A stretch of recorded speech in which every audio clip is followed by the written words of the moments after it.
my god, I love this!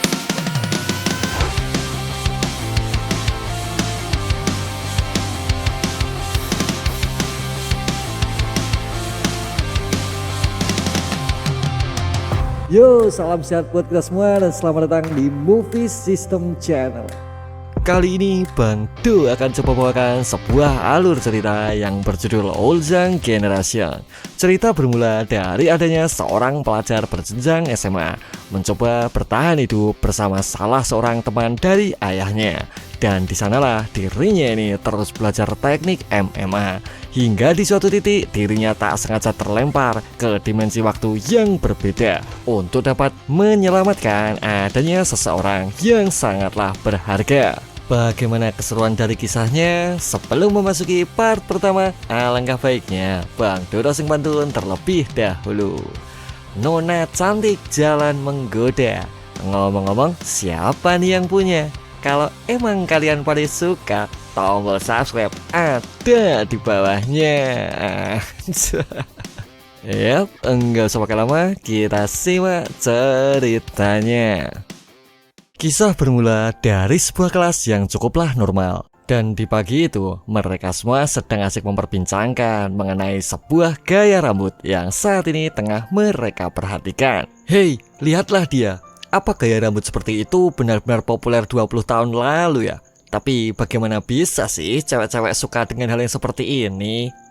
Oljang ya. Menurutku selain rambutnya, aku bisa merasakan romansa di era itu. Dan mungkin tak dimiliki sih di generasi ini. Hei, apa sih itu Oljang? Sebenarnya Oljang sendiri adalah sebuah istilah di wilayah Korea untuk menyebutkan adanya seseorang yang sangatlah tampan dan bisa juga diartikan si paling cantik. Tak lama berselang, seseorang segera menegur mereka, merasa cukup terusik dengan seluruh keributan yang telah tercipta. Hoi, kalian berdua, kenapa sih berisik sekali? Apa kalian sedang menonton sesuatu yang lucu? Namun, apa yang terjadi? Di mana saat itu juga mereka berdua segera berteriak memohon sebuah ampunan dan merasa cukup takut atas semua teguran yang mereka dapatkan.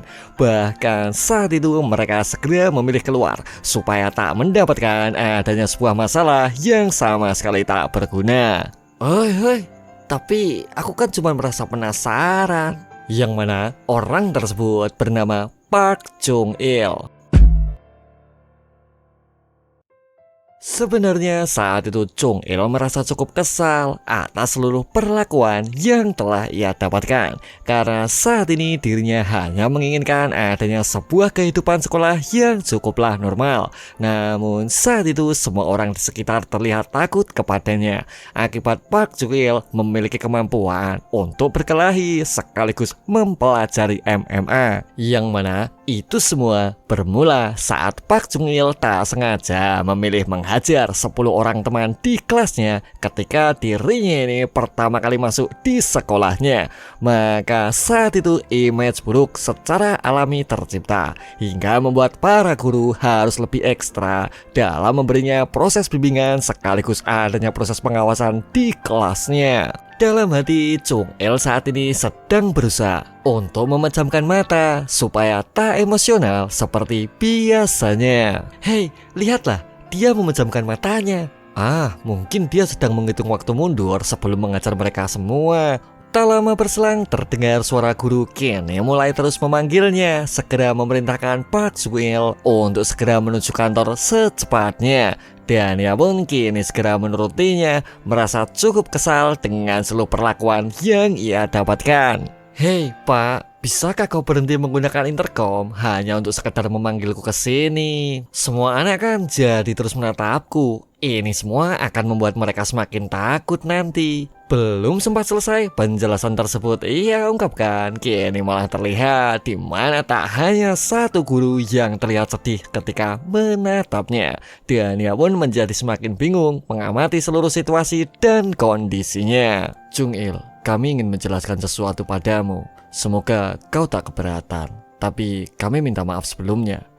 Kami mendapat berita bahwa ayahmu meninggal dunia. Memahami adanya sebuah pernyataan yang cukup mengejutkan tersebut, Chung Il sejenak terdiam dan ia pun segera bergegas pergi untuk dapat menyelesaikan sesuatu hal yang harus ia kerjakan. Sebenarnya Chung Il sendiri kini cukup merasa bingung untuk dapat mengungkapkan seluruh ekspresi yang ia rasakan, mengingat seseorang yang saat ini telah meninggal adalah seorang sosok ayah yang saat itu tak pernah dikenalnya. Ia masih terlalu kecil dan tak bisa mengingat semua memori pastinya. Hei nak, bersabarlah. Dia dilaporkan telah meninggal dan kami mencoba menghubungimu karena tak menemukan kerabat lain untuk dihubungi. Maka saat itu hanya sebuah ekspresi datar yang ia tunjukkan, merasa cukup pusing dengan seluruh kenyataan yang kini menimpanya. Cih, dia itu membuatku tapi tak pernah membesarkanku.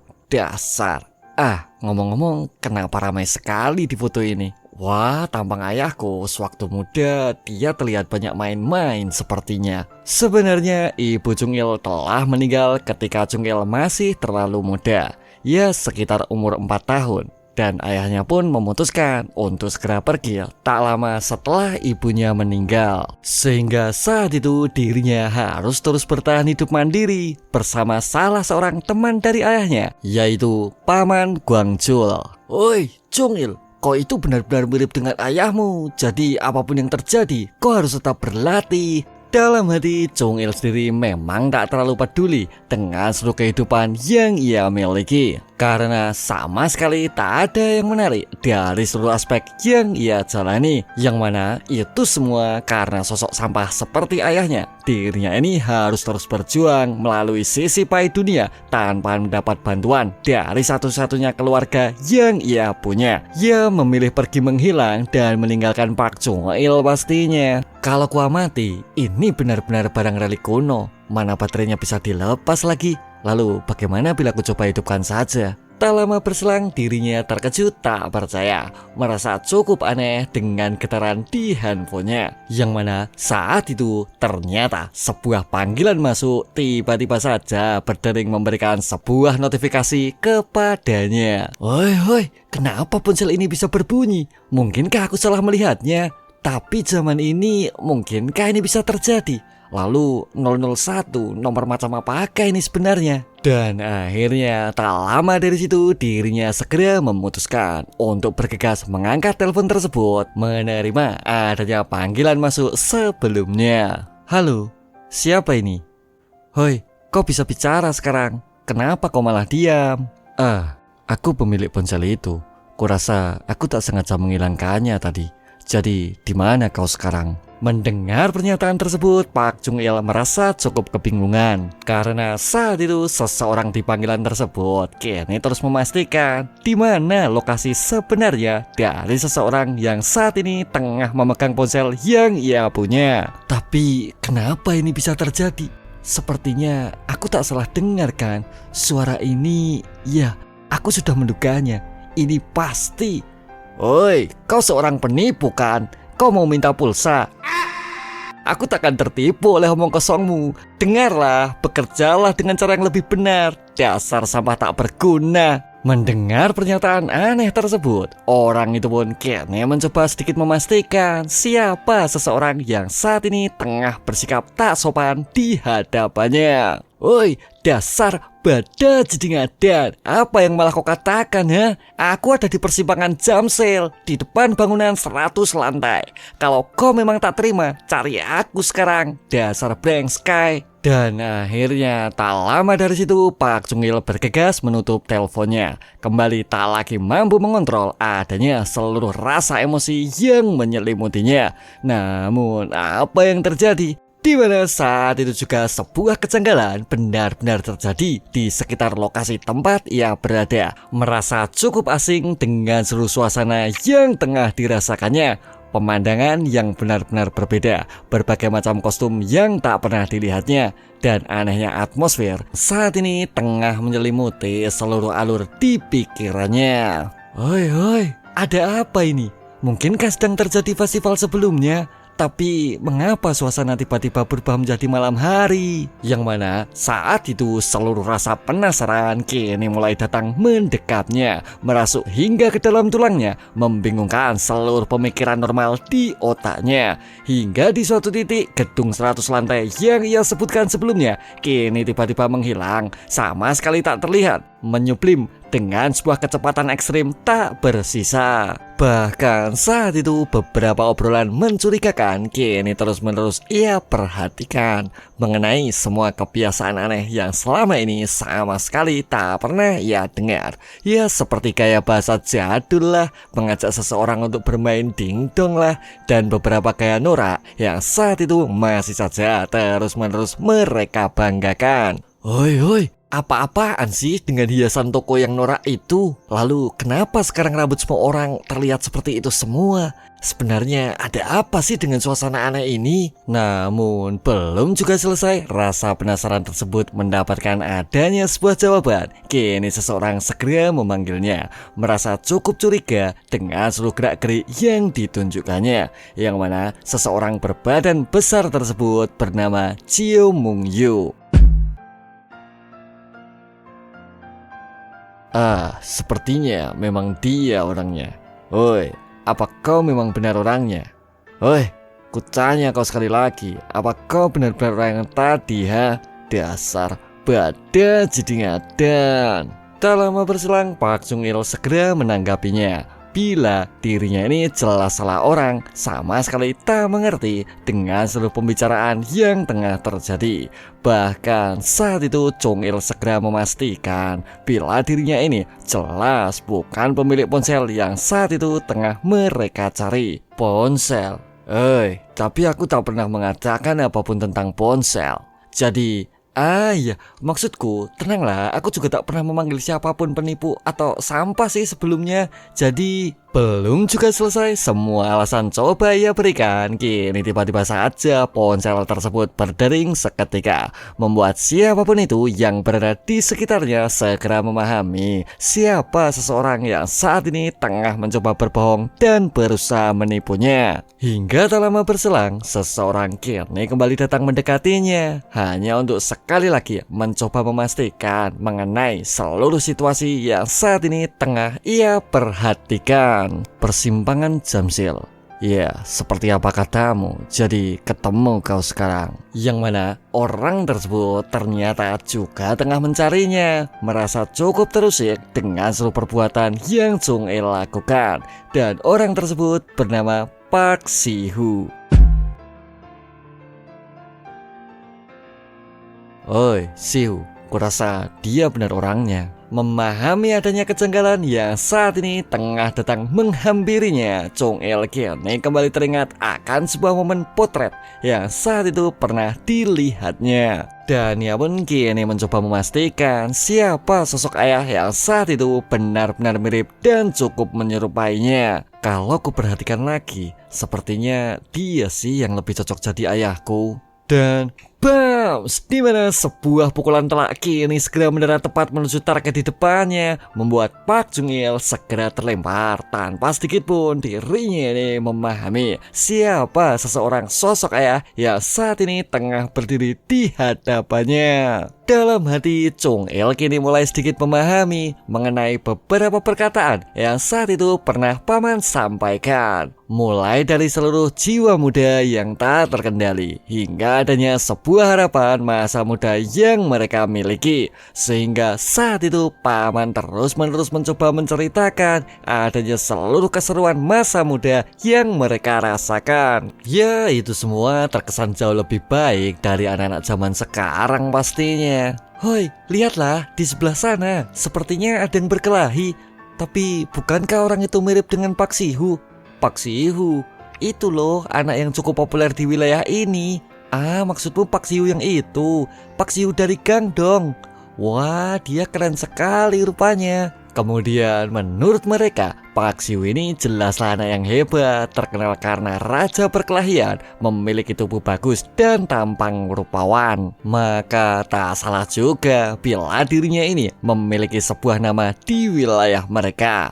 Hei, Tapi sedang apa sih dia? Kenapa dia menggesekkan kemaluannya tepat di lengan Pak Sihu? Sebenarnya saat itu sebuah armbar sedanglah Pak Jung-il lakukan, mencoba memberikan counter terbaik untuk seorang striker yang tengah ia lawan. Dan ya pun kini mulai memahami bila semua ini pastilah hanya sekedar mimpi yang tengah ia alami. Baguslah bila orang di dalam mimpi ini adalah ayah yang benar-benar menelantarkanku, jadi akan segera kuhancurkan kau sekarang. Aku sudah menyiapkan hari di mana pertemuan kita. Dan akhirnya tangan tersebut semakin erat digenggamnya, segera melesatkan sebuah serangan twister yang telah dipelajarinya, berharap Pak Sihu akan segera terjatuh, merasakan seluruh adanya penderitaan seperti apapun itu yang ia rasakan. Bagaimana rasanya? Sakit bukan? Tak usah meronta lah. Untuk apa kau kabur sekarang? Dasar sampah badat jedingan. Dan sebenarnya saat paman masih muda dulu, terdapat banyak preman di jalanan yang terus mencuri uang dan merampas seluruh kebahagiaan orang yang tak berdaya.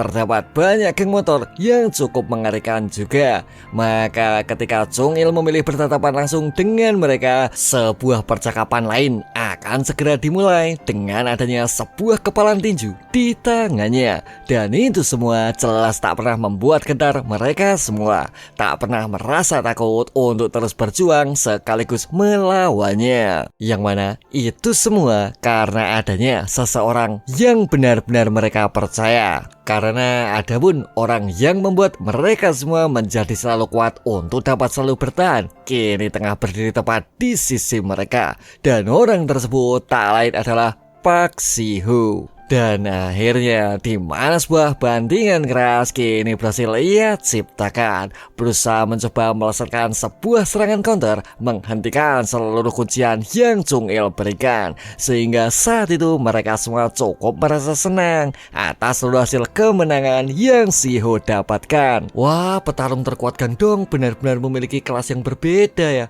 Ya, rasakan itu. Kau seharusnya tak menggesekkan kemaluanmu itu pada orang lain. Dasar sampah payah. Yang mana saat itu mereka semua cukup merasa penasaran mengapa teknik yang ia gunakan sama sekali tak pernah ia temui di dalam pertarungan jalanan sebelumnya. Ia terlihat seperti seorang pegulat pro ataupun olahraga wrestling lain pastinya. Dalam hati ini semua cukup mengejutkan Pak Jung-il. Bagaimana bisa ayahnya ini menang tanpa sebuah teknik spesial yang ia gunakan? Terlebih Jung-il sendiri cukuplah percaya diri bila dirinya ini adalah seorang anak yang jauh lebih kuat di antara para murid yang lainnya. Cih, sial, sepertinya dia terlalu berbakat. Ini memalukan sekali. Sebenarnya saat itu Jung-il masih tetap mengingatnya. Bagaimana bisa seluruh teknik yang ia kerahkan sekuat tenaga bisa ia counter secepatnya. Dan ia pun kini terus berharap supaya segera terbangun dari seluruh mimpi panjang yang tengah ia rasa. Tapi tunggu, jika ini memang benar-benar mimpi, kenapa malah aku yang harus kena hajar? Oi, badat jedingadan, Pak Sihu. Kau lahir di tahun 86 harimau bukan? Kau pikir kau mau pergi kemana sekarang? Karena aku bahkan belum memulainya. Jadi ayo kita bertarung sekali lagi. Dasar blank sky. Dan akhirnya di mana sebuah tantangan ulang kini mulai mereka siapkan. Yang mana saat itu Sihu memilih meladeninya, mengingat saat itu Jung-il terlihat jelas seakan mengenalnya. Maka bertarung dengan sekuat tenaga adalah sebuah pilihan final yang kini mereka punya. Karena saat itu Jung-il masih tetap tak memahaminya bila panggilan aneh yang ia terima sebelumnya telah membawanya menuju sebuah masa 20 tahun silam sebelumnya. Ah, persetan dengan boxing. Akan kuhadapi dengan serius ayahku mulai sekarang. Namun apa yang terjadi? Di mana saat itu juga sebuah pukulan jab cepat segera masuk menghajarnya, membuat dirinya ini cukup merasa terkejut dengan serangan cepat yang menghampirinya. Bahkan saat itu Sihu bergegas untuk segera melesat maju, memberikan beberapa tekanan dengan seluruh kemampuan yang ia maksimalkan. Kemudian menurut Pak Jung-il, Sihu ini cukup cepat juga. tak terlihat dengan adanya teknik outboxer atau teknik inboxer seperti apapun itu yang dia matinya. Namun saat ini dirinya harus lebih fokus menuju kakinya, mengamati seluruh gerakan ataupun langkah yang akan diambilnya. Sehingga saat itu sebuah tackle cepat kini mulai ia gunakan, mencoba mendesak Park Si-hoo yang tak terlalu familiar dengan seluruh gerakan aneh yang Chung-il tunjukkan. Bahkan saat itu Chung-il terlihat cukup bersemangat dapat segera mengalahkan adanya seorang badai Jidingadan yang tak pernah bertanggung jawab atas seluruh kehidupan berat yang selama ini terus-menerus menghantuinya. Yo, Park Si-hoo, ini pertama kalinya kau melihat gerakan seperti ini kan? Jadi bersiaplah, akan kubuat kau benar-benar mampu sekarang, dasar badai Jidingadan sampah. Sebenarnya saat itu Chung-il masih terlalu muda untuk dapat merasakan seluruh pahitnya dunia dengan kesendirian. Karena tepat di umurnya genap 4 tahun, ibunya ini berakhir meninggal akibat adanya kebocoran tabung gas di rumahnya. Dan itu semua terjadi tepat sebelum seorang ayah berakhir turut pergi meninggalkannya, membuat dirinya ini berakhir hidup sendiri dengan seluruh orang-orang yang merasa cukup peduli dengan seluruh penderitaan yang ia alami. Ya, aku tak pernah bisa melihat badai Jidingadan itu sekalipun setelah aku dewasa, dan karena itulah aku berjanji akan kuhajar dia ketika. Namun apa yang terjadi? Dimana saat itu Chung-il malah berakhir hancur total di tangannya, sama sekali tak mampu membalas adanya seluruh serangan cepat yang terus mendesaknya. Tapi sial, kenapa sekarang aku malah berada dihajar lagi? Jika ini mimpi, kenapa rasanya sakit sekali? Dalam hati, Chung-il kini mulai melakukan sedikit evaluasi bagaimana bisa Park Si-hoo meloloskan diri dari adanya teknik mount yang telah ia kuasai. Sedangkan teknik jiu-jitsu jelas belum ada ataupun tercipta di zaman ini. Mungkinkah respon itu hanya sekedar insting? Dasar badai Jidingadan berbakat. Hei, kau tak puas? Isi pikiranmu terlihat jelas di wajahmu. Dan bounce, di mana sebuah pukulan telak kini berhasil mendarat tepat di bagian mukanya. Sama sekali tak mampu ia hindari karena saat itu kekuatan Si-hoo masih saja terus-menerus mendesaknya. Dan ia pun masih saja coba mengumumkan atas seluruh pencurian ponsel yang Chung-il lakukan, maupun tiada rasa hormatnya kepada seseorang yang saat ini sama sekali tak pernah dikenalnya. Dan akhirnya Si-hoo kini terus-menerus mengajarnya, merasa cukup kesal dengan seluruh perlakuan tak sopan yang ia dapatkan. Ia tak memberi Chung-il sedikit pun ampunan pastinya. Hoi, kalau kau jadi seorang manusia, lakukanlah itu dengan benar, ungkap Si-hoo yang kini mulai menghentikan adanya seluruh aksi brutal yang ia lakukan. Ia berhasil menang atas sebuah tantangan pastinya. Aku sudah selesai, maaf membuat kalian menunggu. Baik, tak masalah. Tak lama berselang, seseorang kini mencoba mengingatkannya bila saat itu Min-hee mungkin masih saja menunggunya, berusaha sebaik mungkin untuk dapat mencarinya. Dan Si-hoo pun kini mulai bergegas mencari ponsel tersebut guna menghubungi Min-hee secepatnya. Namun apa yang terjadi? Di mana saat itu juga ponsel tersebut kini telah menghilang dari dalam sakunya. Merasa cukup bingung atas seluruh situasi yang tengah ia hadapi, sehingga saat itu mereka segera memastikan di mana seorang pencuri keras kepala yang saat itu berakhir terbaring sebelumnya. Dan akhirnya waktu pun kini terus berlalu, di mana saat itu Chung-il segera memutuskan untuk meloloskan diri, tak ingin melanjutkan adanya sebuah pertarungan yang tak dapat ia menangkan. Sial, susah sekali sih harus menerima pukulan sambil mencuri ponsel. Kerja keras macam apa ini? Dan aku benar-benar akan mati jika aku tertangkap sekali lagi. Sebenarnya saat itu Chung-il sangatlah meyakini bila ponsel tersebut adalah satu-satunya harapan yang ia miliki, sehingga mencoba memahami adanya seluruh situasi adalah sebuah prioritas yang saat ini tengah ia punyai. Sementara itu di sisi lain, Si-hoo merasa dipermainkan, merasa cukup kesal dengan seluruh kegaduhan yang ia ciptakan. Lalu bagaimana sekarang Si-hoo? Itu kan satu-satunya kenangan pemberian dari nenekmu. Tak lama berselang, si Hu segera memberikan perintahnya kepada seluruh para anggota yang mengikutinya. Dengarlah, aku tak bisa membiarkan ini. Jadi mulai sekarang suruh semua anak-anak kemari. Dan tak peduli apapun yang terjadi, akan segera kita temukan badai jidingatan satu ini. Ungkap si Hu yang kini tak lagi mampu membendung emosi, merasa cukup kesal atas seluruh perlakuan yang telah ia terima. Sementara itu di sisi lain, seseorang kini coba memasuki warnet untuk mendapatkan berbagai macam informasi dari seluruh rasa bingung yang saat ini masihlah terus ia miliki. Namun saat itu suasana warnet sekali lagi mampu mengejutkannya dengan ditampilkannya berbagai macam game jadul yang pernah dilihatnya. Dan ia pun merasa cukup tak nyaman dengan adanya asap rokok yang terus mengganggunya. Tak lama berselang, Pak Chung Il kembali fokus mengamati monitornya. Dan ia pun kian mencoba mengakses seluruh media sosial yang pernah dimilikinya. Cih, sial. Kenapa tampilannya benar-benar berbeda? Ini semua jadul sekali.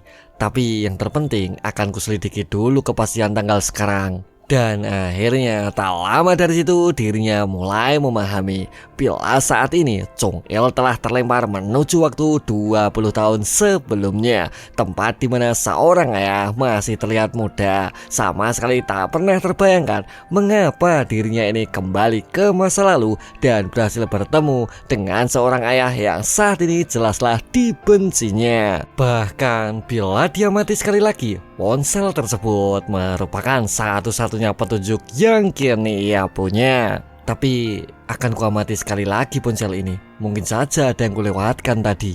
Tak lama berselang, sebuah nama kontak kini terasa familiar di matanya, yang mana nama tersebut adalah nama dari seseorang paman yang merawatnya. Dan orang tersebut bernama Paman Guangchul.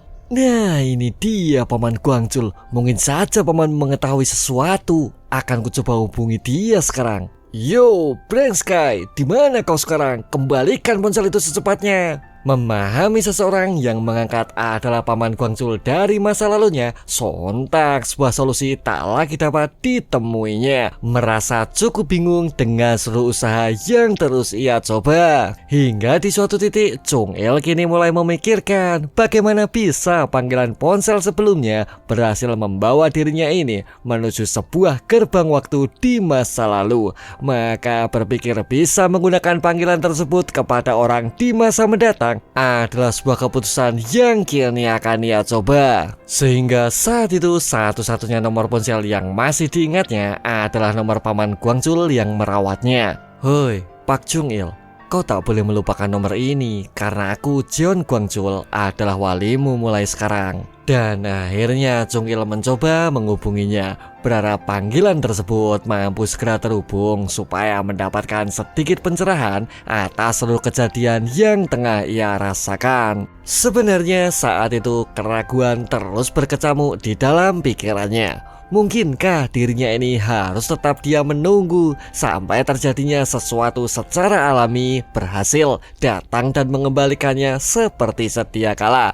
Bahkan saat itu bila ponsel tersebut berhasil menghubunginya, mungkinkah Paman Guangchul akan benar-benar percaya terhadap semua kejadian yang saat ini tengah dialaminya? Lalu aku harus bagaimana lagi jika ini tak berhasil? Cih, sial, kumohon berhasillah. Dan akhirnya ponsel tersebut segera diangkatnya. Ya, halo. Paman? Paman, itu kau kan? Apa ini benar-benar kau, Paman? Siapa kau ini? Kenapa kau bisa menelponku dengan nomor ini? Paman, ini aku, Chung Il, Pak Chung Il. Chung Il. Hah? Pak Chung Il? Mungkinkah ini benar-benar kau? Yang mana orang yang terkejut tersebut adalah seorang pemilik gym boxing sekaligus wali yang mengurusnya. Dan orang ini adalah Jeon Guangchul. Tapi ada apa kau ini? Kenapa kau menelponku menggunakan nomor aneh ini? Paman, aku bertemu dengan ayahku sekarang. Apa? Kau bertemu dengan ayahmu?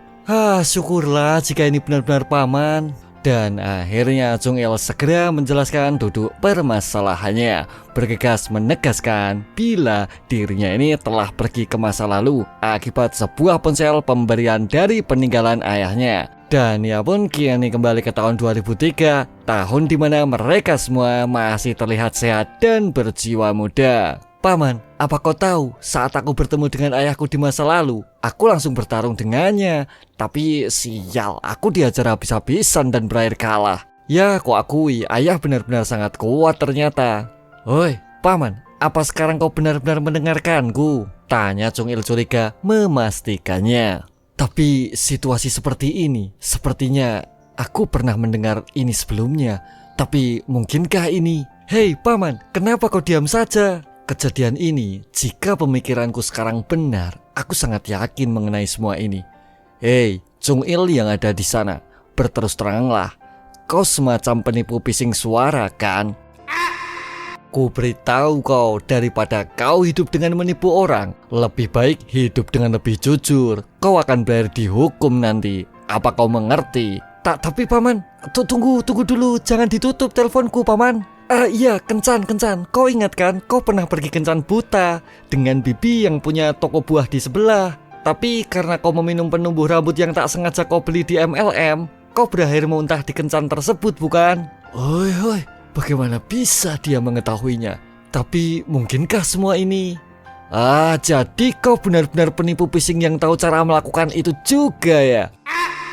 Dan akhirnya tak lama dari situ Chung Il segera menjelaskan bila adanya sebuah warnet bernama Siberia dengan ruang biliar di dalamnya. Segera ia sebutkan juga, berusaha menjadikan itu semua sebagai bukti nyata supaya Paman Guangzhou dapat segera percaya dengan seluruh perkataan yang didengarnya. Namun apa yang terjadi? Di mana saat itu juga Paman Guangzhou dari masa lalu kini berhasil menemukan tempat di mana Chung Il berada. Segera berusaha mendekatinya, menyelesaikan seluruh keruhnya situasi yang saat ini tengah ditimbulkannya. Dan orang yang terlihat garang tersebut tak lain adalah Jeon Guangzhou. Memahami seorang paman yang kini terlihat jauh lebih muda dan terlihat lebih norak di hadapannya, sontak sebuah tawa tak lagi mampu dibendungnya. Merasa cukup geli dengan seluruh penampilan jadul yang saat ini tengah Chung Il perhatikan.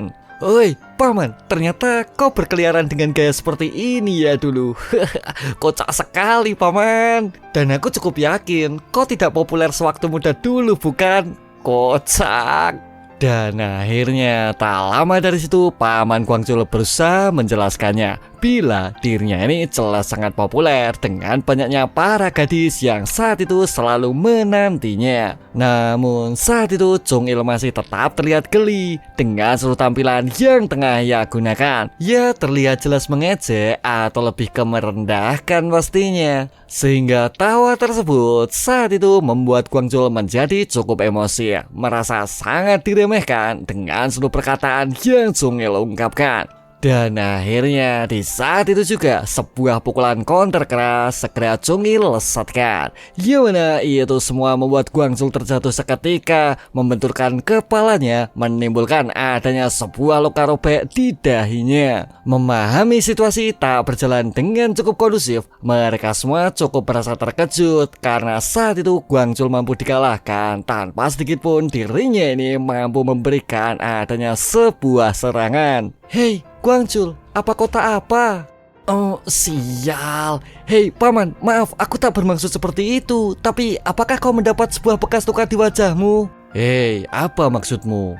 Ya, aku benar-benar minta maaf. Dan aku tak bermaksud berbuat sejauh itu. Yang mana saat itu sebuah bekas luka baru kini mulai muncul di kepalanya. Terlihat cukup mengerikan untuk sebuah kenyataan yang tengah ia dengar. Ya, itu semua karena kau benar-benar terlihat lucu. Jadi aku tak bisa mengendalikan emosiku. Tapi kenapa kau sekarang malah bangun lagi, Paman? Woi, sudahlah, kau jangan bangun lagi mulai sekarang. Ku bilang aku tak mau membuat pamanku menjadi lebih jelek lagi. Yang mana saat itu sebuah luka baru kini mulai muncul kembali di dahinya, membuat Paman Guangzhou merasa cemas dan tak percaya. Paman, apakah ada luka baru lagi sekarang? Lukanya membesar dan itu seperti huruf X sekarang. Memahami sesuatu yang kini benar-benar dirasa janggal, Paman Guangzhou sejenak memilih diam. Hei, Jungil, tadi kau bilang ayahmu meninggal kan? Dan setelah kau mengangkat panggilan ponsel ayahmu, kau kembali ke masa lalu bukan? Walaupun aku tak bisa mempercayainya, tapi masa depan sekarang benar-benar telah berubah. Kemudian menurut Paman Guangzhou, jika Jungil mampu melakukannya dengan cukup baik, maka sebuah misi penyelamatan untuk seorang ayah bukanlah menjadi sebuah hal yang tak mungkin. Sehingga saat itu Jungil kembali terdiam setelah mendengar adanya kepercayaan yang Paman berikan. Dan ia pun mencoba sedikit berpikir atas seluruh nasihat yang kini ia dengar. Paman, tapi untuk apa aku menyelamatkan badan Jidingatan sepertinya? Dia jelas tak pantas menerima semuanya. Apa kau lupa apa yang si Breng Sky itu lakukan? Bahkan ketika ibu meninggal, dia pergi dari rumah.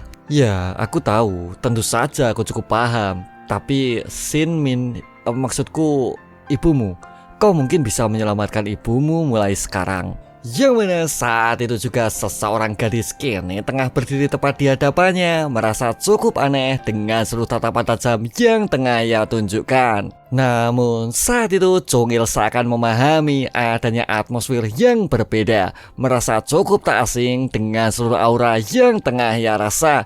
Ia feeling sebagai seorang anak pastinya. Sehingga saat itu beberapa memori mulai terbesit di pikirannya, sedikit mengingatkan akan seorang ibu yang selama ini terus-menerus merawatnya, berusaha untuk selalu menjaga sekaligus membesarkan dengan seluruh kasih sayang yang ia punya. Ya, itu semua jelas membuatnya cukup merasa sedih pastinya. Maka di saat itu juga air mata tersebut tak lagi mampu dibendungnya, merasa campur aduk atas seluruh perasaan yang saat ini terus-menerus menyelimutinya. Ibu, tidak, maksudku. Tapi lihat apa kau sekarang, dasar Breng Sky? Kau masih tetap tak mau menurunkan pandanganmu, ha?